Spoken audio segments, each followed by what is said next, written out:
Welcome to homeo શક્તિ. ફરી એકવાર આપ સૌનું સ્વાગત છે હોમિયો શક્તિમાં. આજે આપણે એક એવા પ્રોબ્લેમ વિશે ચર્ચા કરવા જઈ રહ્યા છીએ કે જે બહુ કોમન છે અને ઝડપથી દુનિયામાં વધી રહ્યો છે. એ છે ડાયાબિટીસ. જ્યારે બ્લડ રિપોર્ટમાં બ્લડ શુગર વારંવાર હાઈ બતાવે છે ને, ત્યારે આપણને ટેન્શન થઈ જાય છે. ઘણા લોકોને લાગે છે કે હું તો ચામાં પણ ખાંડ નથી નાખતી કે પછી મીઠાઈ પણ નથી ખાતી, છતાંય મારું બ્લડ શુગર હાઈ આવે છે. જ્યારે મારી ફ્રેન્ડ તો ખૂબ જ ગળ્યું ખાય છે. એને તો લંચ અને ડિનરમાં પણ સ્વીટ જોઈએ છે, સાથે કોલ્ડ ડ્રિંક્સ પીવે છે અને આઈસ્ક્રીમ પણ એન્જોય કરે છે, છતાંય એનું બ્લડ શુગર કેમ નોર્મલ રહે છે? તો સાચી વાત એ છે કે ડાયાબિટીસ માટે ખાલી સુગર જ વિલન નથી, પણ ખરો વિલન છે ઇન્સ્યુલિન રેઝિસ્ટન્સ. તમને ખબર છે કે આપણી બોડીમાં પેનક્રિયાસ છે, જેને સ્વાદુપિંડ કહે છે. અને આ જે પેનક્રિયાસ છે, એ પેનક્રિયાસ શું કરે છે? ઇન્સ્યુલિન હોર્મોનને સિક્રેટ કરે છે. અને આ ઇન્સ્યુલિન હોર્મોન ગ્લુકોઝ એટલે કે જે સુગર છે, એ સુગર કે ગ્લુકોઝને એનર્જીમાં કન્વર્ટ કરે છે. પણ જ્યારે આ ઇન્સ્યુલિન હોર્મોનનું સિક્રેશન ઓછું થઈ જાય છે, મીન્સ કે જરૂરત કરતા એનું સિક્રેશન ઓછું થાય છે, અથવા તો સિક્રેશન તો યોગ્ય માત્રામાં થાય છે, પણ તમારું બોડી એને બરાબર રીતે ઉપયોગ નથી કરી શકતું, ત્યારે તમારા બ્લડમાં શુગર જમા થવાનું શરૂ થઈ જાય છે. અને લાંબા ગાળે જ્યારે વધારે પડતી શુગર બ્લડમાં જમા થાય છે, ત્યારે થાય છે ડાયાબિટીસ. અને આ જે ઇન્સ્યુલિન રેઝિસ્ટન્સ છે, એની પાછળ ઘણા બધા કારણો જવાબદાર છે, જેમ કે ક્રોનિક સ્ટ્રેસ. તમને ખબર છે કે પહેલાના જમાનામાં તમે ક્યારેક સાંભળ્યું હશે કે કોઈને ડાયાબિટીસ થયો હોય, પણ આજકાલ તો તમે 10માંથી એકાદ પર્સન એવો મળશે કે જે ડાયાબિટીસથી સફર થતો હોય. કેમ કે આજની લાઈફસ્ટાઈલ જ એવી ભાગદોડ અને સ્ટ્રેસ અને ટેન્શન વાળી થઈ ગઈ છે. બીજું રીઝન છે એનું ઓબેસિટી, અને એ પણ પેટની આજુબાજુ વધારે પડતો ફેટ હોવો. ઇમ્પ્રોપર સ્લીપ, સ્ટ્રેસના કારણે, ટેન્શનના કારણે ઘણી વખત એવું થાય છે કે તમે 6 થી 8 કલાકની નોર્મલ સ્લીપની જગ્યાએ 2 કે 3 કલાક હાર્ડલી સૂઈ શકો છો. અને જ્યારે વારંવાર તમારી સ્લીપ ડિસ્ટર્બ થાય છે, ત્યારે એની ઇફેક્ટ તમારા બોડી ફંક્શન પર પણ ડેવલપ થતી જોવા મળે છે. હેરિડિટરી યા જીનેટિક ફેક્ટર, કે તમારા ફેમિલીમાં તમારા પપ્પાને, મમ્મીને, ભાઈ કે બહેનને, નાના કે નાનીને, દાદા કે દાદીને જો ડાયાબિટીસ હોય, તો તમને પણ ડાયાબિટીસ થવાના ચાન્સીસ વધી જાય છે. Lack of physical exercise. આજના જમાનામાં આપણે મેન્ટલ એક્સરસાઇઝ તો ખૂબ જ કરીએ છીએ, પણ ફિઝિકલ એક્સરસાઇઝ કરતા આપણને બધાને શું આવે છે? જોર આવે છે. કે જમીને પણ આપણે શું કરીએ છીએ? સોફા કે પલંગમાં આડા પડીને ટીવી જોઈએ છે. તો આના કારણે પણ આપણા નોર્મલ બોડી ફંક્શન શું થાય છે? ડિસ્ટર્બ થાય છે. ઇમ્બેલેન્સ ડાયટ, કે જે પણ ડાયટ લઈએ છે ને, એમાં એવું થાય છે કે પ્રોસેસ કાર્બ વધારે હોય છે, ફેટ વધારે હોય છે, જ્યારે ન્યુટ્રિશન 0 હોય છે. હાઈ બ્લડ પ્રેશર અને હાઈ કોલેસ્ટ્રોલ, અને સાથે સ્મોકિંગ કે આલ્કોહોલની હેબિટ. તો આ બધા જ કારણો શું કરે છે? તમારા ઇન્સ્યુલિન રેઝિસ્ટન્સને વધારે છે. હવે તો ડાયાબિટીસ એવું નથી કે 40 વર્ષ કે 35 વર્ષની ઉંમર પછી થાય, પણ ડાયાબિટીસ હવે તો નાના બાળકો અને યંગ લોકોમાં પણ જોવા મળે છે. એ જે નાના બાળકો કે યંગ લોકોમાં જે ડાયાબિટીસ જોવા મળે છે, એ મોટા ભાગે હોય છે ટાઈપ 1, કે જેમાં ઇન્સ્યુલિન સિક્રેશન થતું જ નથી. તો ટાઈપ 2 ડાયાબિટીસ જે છે, એ ટાઈપ 2 ડાયાબિટીસમાં શું થાય છે? ઇન્સ્યુલિન સિક્રેશન તો થાય છે, પણ બોડી એનો પ્રોપરલી યુઝ નથી કરી શકતી, અને એટલે એને કહેવાય છે ટાઈપ 2 ડાયાબિટીસ. હવે આપણને એવું થાય કે ડાયાબિટીસને સિમ્પટમ્સ પરથી ડાયગ્નોઝ કેવી રીતે કરી શકાય? તો ડાયાબિટીસના કોમન સિમ્પટમ્સ છે કે વારંવાર પેશાબ કરવા જવાની ઈચ્છા થવી, ખૂબ જ તરસ લાગવી, માનસિક અને શારીરિક રીતે ખૂબ જ થાક લાગવો, કોઈ પણ ઇરપ્શન વગર બોડી પર ખૂબ જ ખંજવાળ આવવી, તમારી ભૂખ વધી જવી એટલે કે વારંવાર ખાવાની ઈચ્છા થવી, ગળ્યું ખાવાની ખૂબ જ ઈચ્છા થવી, ઘણા કેસીસમાં આંખે પણ ઝાંખું દેખાવા લાગે છે.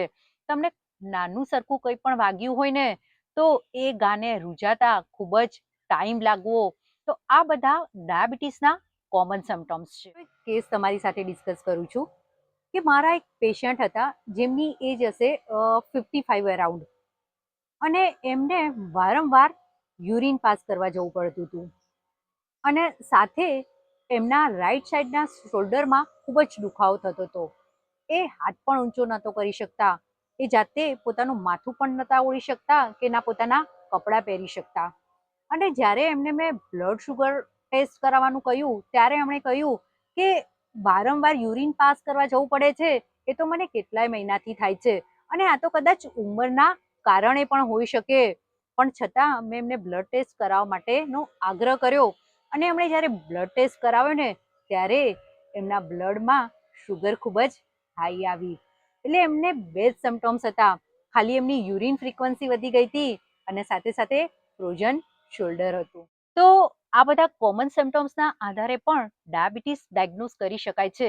પણ જો એને સાચી રીતે ડાયગ્નોઝ કરવું હોય ને તો એનો ઉપાય છે બ્લડ ટેસ્ટ. ડાયાબિટીસ માટેનો ટેસ્ટ છે ફાસ્ટિંગ બ્લડ શુગર, કે જે એમ્પ્ટી સ્ટમક એટલે કે ભૂખ્યા પેટે સવારમાં કરાવવાનો હોય છે. ધેન પીપીબીએસ, જે જમ્યાના 2 કલાક બાદ કરાવવામાં આવે છે.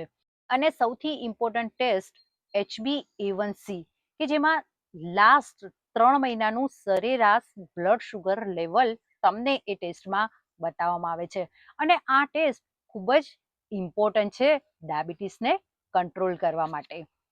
હવે ઘણા લોકોને થાય કે બ્લડ શુગર વધે તો એની બોડી પર શું ઇફેક્ટ આવવાની.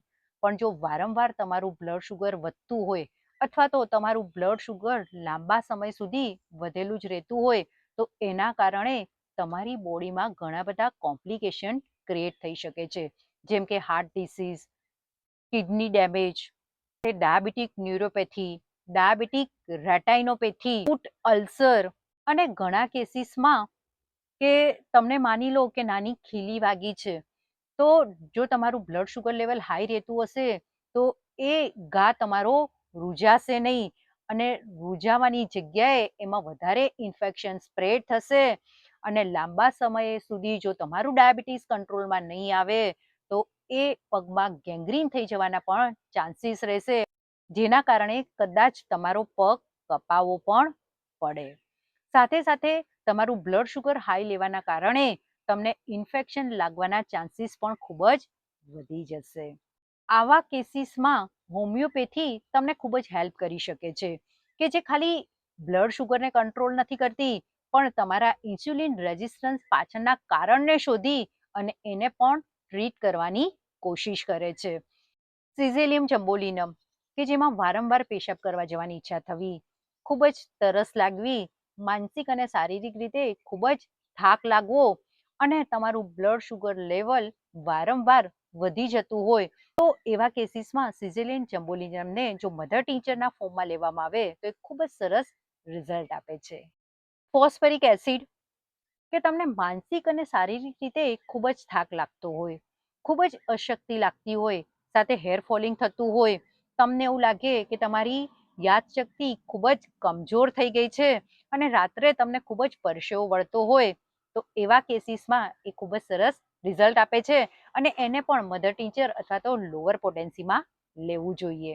યુરેનિયમ નાઇટ્રિકમ, કે જેમાં તમને વારંવાર પેશાબ કરવા જવાની ઈચ્છા થાય, ખૂબ જ તરસ લાગે, સાથે સાથે તમારા પેશાબમાં પ્રોટીન જાય એટલે કે આલ્બ્યુમિન્યુરિયા થઈ જાય, તમારું ડાયજેશન ખૂબ જ વીક થઈ જાય, જેના કારણે તમને બ્લોટિંગ અને ગેસની કમ્પ્લેન રહે, અને કારણ વગર તમારું વજન ખૂબ જ ઘટતું જાય, તો એવા કેસીસમાં યુરેનિયમ નાઇટ્રિકમ ખૂબ જ સરસ રિઝલ્ટ આપે છે. સૌથી ઇમ્પોર્ટન્ટ મેડિસિન છે જમનીમાં, કે જે વારંવાર તમને સુગર ખાવાની ઈચ્છા થાય છે, સાથે સાથે એ તમારા ઇન્સ્યુલિન રેઝિસ્ટન્સને પણ શું કરે છે, રિડ્યુસ કરે છે, સુગર મેટાબોલિઝમને ઇમ્પ્રૂવ કરે છે.